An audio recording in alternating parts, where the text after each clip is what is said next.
Il y avait un débat.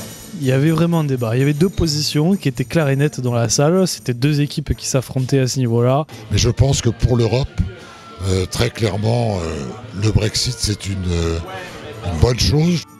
Pour moi, les Britanniques faisaient partie intégrante du projet européen, avec leur caractère, leur mauvais caractère, le côté grognon, mais ils faisaient partie intégrante du projet européen. Donc, un sentiment de tristesse. Je pense qu'en fait, l'Europe a besoin d'avancer.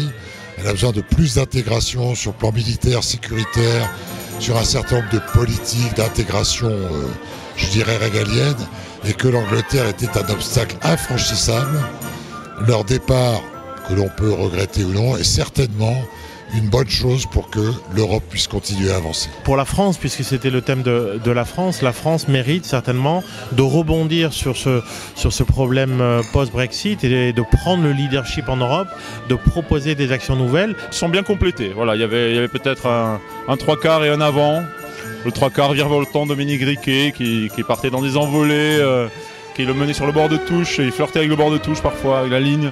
Et Antoine Ferral un peu plus campé. C'est la première fois que je peux parler directement à des politiques face à face.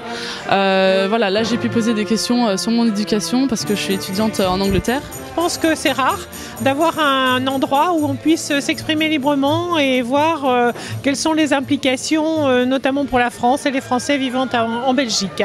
Donc je félicite la mêlée, c'est vraiment très sympa. C'est toujours génial de pouvoir se réunir avec tout le réseau de Français. Je pense que la mêlée commence à devenir un réseau assez solide, comme une bonne mêlée. Tout le monde est partant pour jouer le match sur des sujets qui sont assez controversés, qui sont importants pour nous.